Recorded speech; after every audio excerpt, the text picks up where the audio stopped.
The season of comfort. The air's crisp, the cider's hot, and the corpses, the closets, are full of cozy little treasures, waiting to be rediscovered. Some folks say there's nothing like wrapping yourself up in a warm sweater when the chill sets in. But as you'll see tonight, my dreary darlings, sometimes it's not just you who's wearing it. So snuggle up by the fire and prepare to learn why, when it comes to secondhand fashion, you should always check the body count before you check the price tag. This tale's stitched together from equal parts heartbreak and horror. A little yarn I like to call sweater weather. The air in the city had just begun to carry that crisp, unmistakable scent of change. Damp earth, wood smoke, and the musky decay of leaves. For Lindsay, autumn had always felt less like a season and more like a promise of comfort, a need she felt keenly now. Recently single and occupying an apartment that suddenly felt too quiet and too large, she craved stability, a simple anchor against the sudden loneliness. That was why she found herself wandering through the sprawling, cluttered chaos of the Rag Picker's Palace, a thrift store renowned for its sheer volume of discarded history. She moved past racks overflowing with bright, forgotten polyester, searching for anything that felt solid, warm, and real. In a dimly lit corner, tucked away beneath a stack of ill-fitting leather jackets, she saw it. It was a handmade sweater. It was utterly unlike anything else in the shop. The yarn was thick, a heavy blend of wool in rich autumn tones, deep cranberry, burnt sienna, and forest green, meticulously woven together in a complex cable knit pattern. It looked like it had been constructed with fierce, loving intent. Lindsay pulled it out. It was heavy, falling into her hands with a satisfying weight. As she lifted it, she felt a sudden rush of warmth, intense and immediate, like stepping out of a cold wind and into a warm kitchen. She took it to a dusty mirror and slipped it on. The fit was astonishing, perfect across the shoulders, the sleeves falling exactly to her wrists. The moment the wool settled against her skin, the pervasive chill in her chest seemed to melt away. The sweater didn't just feel warm, it felt like a hug, a palpable embrace that eased the knot of anxiety she hadn't known she carried. She smiled at her reflection, and for the first time in months, the smile felt genuine. The shopkeeper, an ancient woman with spectacles perched low on her nose, watched Lindsay approach the counter. The cable knit, the old woman said, running a skeletal finger along the thick yarn. Powerful piece, that one. Came from an estate sale north side of town. The sort of thing someone spent months making. Never seen one so flawless. She paused, lowering her voice slightly. Don't let it go. It looks like it was made for you. Lindsay paid for it without a second thought, the weight of the wool already a comforting presence. Over the next few days, the sweater became her second skin. She wore it constantly, to the coffee shop, to work, even curled up on her sofa with a book. The compliments were immediate and frequent. Co-workers she barely spoke to stopped her in the hall. Lindsay, that color is incredible on you, one said. You look so alive. It's the sweater, Lindsay would reply, feeling a little smug. Her mood had definitely stabilized. She walked taller, felt warmer, and was less prone to the sudden fits of weeping that had plagued her since the breakup.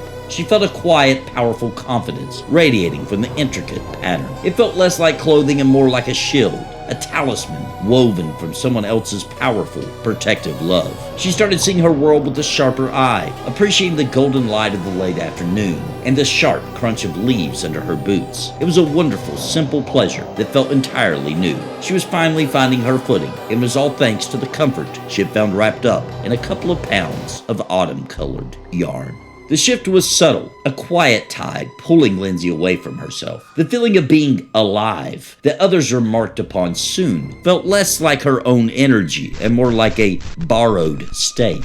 The comforting embrace of the wool grew into something possessive, and Lindsay began wearing the sweater almost every waking moment. The most disturbing change began in her sleep. She started having vivid, visceral dreams, but they weren't hers. They were filled with someone else's memories, a young woman's boundless joy, the deep ache of love, the feel of a strong hand holding hers in the cold, crisp air. She would dream of walking down an avenue lined with flame-colored maples, utterly secure, utterly adored. When she woke up, the memory of that phantom love was more real, more desirable than any of her own recent waking life. The possessions began to manifest in her waking world, small and unnerving at first. Looking in the bathroom mirror one morning, she realized the faint, winged eyeliner around her eyes was not her style, and she certainly hadn't applied it the night before. Her own reflection seemed to hold an odd, fleeting glint of smug satisfaction, gone before she could truly grasp it. Her hair, which she usually tied back, now fell in soft curled waves around her shoulders, styled as if by an unseen loving hand. Her personality began to subtly change. Her cautious, easygoing manner gave way to a sharp, flirty edge. Her handwriting, always neat but unremarkable, developed an elegant, confident flourish. One afternoon, while sitting on a park bench, she found herself humming a melody she had never heard before, a sweet, melancholy tune that felt intensely nostalgic. She started neglecting her friends. When Olivia called, Lindsay felt an irritable impatience. She was busy doing what? Waiting for the sweater to fully integrate, waiting for the beautiful, consuming feeling to return. The nagging curiosity finally drove her to action. She needed to know who had created this garment, who had put such intense, almost painful love into the knitting. She traced the sweater's origin back to the estate sale mentioned by the shopkeeper. A few hours of digging through old local archives revealed the chilling truth. The sweater had belonged to a young woman named Marissa, and it had been the central exhibit in a famous unsolved crime years ago. Marissa had been murdered, strangled through the peak of autumn, her body found amongst a pile of freshly raked leaves. The news reports confirmed the sweater's maker, Marissa's devoted boyfriend, who had knitted the garment as an anniversary gift. The horrifying revelation: he was also the prime suspect in her murder, though the case was never proven. He had walked free. The moment Lindsay read the name of the killer, a strange calm washed over her. Instead of fear, she felt an intense, aching relief. The dreams of love made sense now. The confidence, the style, the humming. It was Marissa. Marissa was possessing her, using her to finish the unfinished business of her life. Lindsay began describing the killer, the man who had made the sweater and ended Marissa's life, in her private journal. She wrote about him with an overwhelming, obsessive love, as though she knew the exact weight of his hands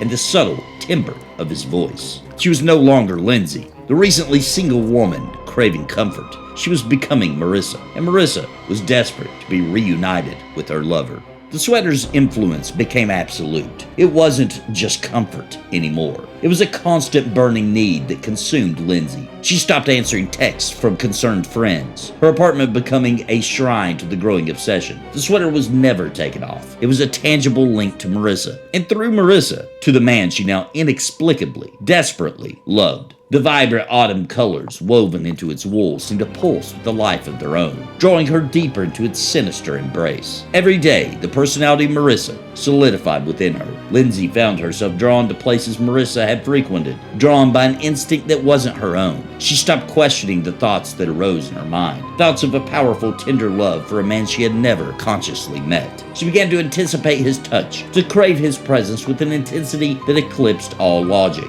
all self-preservation. Marissa's memories, fueled by the sweater, had become Lindsay's reality. One crisp November afternoon, an irresistible urge took hold. A flyer for a local fall festival, tucked away in an old drawer she hadn't looked in for years, suddenly caught her eye. It was for the Autumn Ember Festival, a small annual event held in the town where Marissa had lived and died years ago. A powerful magnetic pull, emanating from the very threads of the sweater, urged her to go. He would be there. She knew it with every fiber of her being. She drove to the festival, the sweater a heavy, warm weight around her, its thick wool humming with anticipation. The fairgrounds were awash in the very colors of the sweater. Stalls draped in orange and red, the scent of cinnamon and wood smoke heavy in the air, fallen leaves crunching underfoot. And then she saw him. He was older now, his face lined, a touch of gray in his temples, but utterly unmistakable. He stood by a pumpkin stand, his back to her, laughing at something a vendor said. A tall, broad-shouldered man with a quiet strength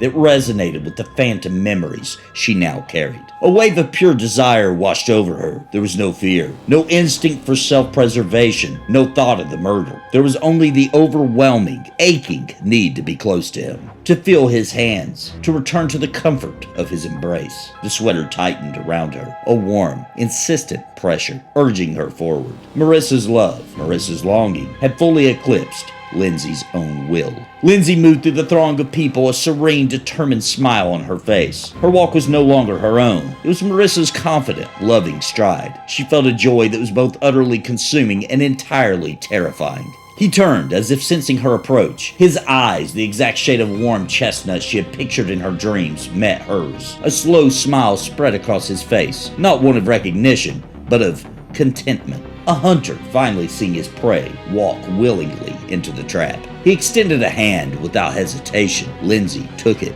As their fingers intertwined, a shiver, not of cold, but of profound destiny, ran through her. The air around them seemed to shimmer with the last golden light of autumn. He pulled her gently into his embrace, and she rested her head against his chest, feeling a sense of peace that was absolute. The sweet, melancholy tune she had been humming for weeks finally found its silent, tragic ending.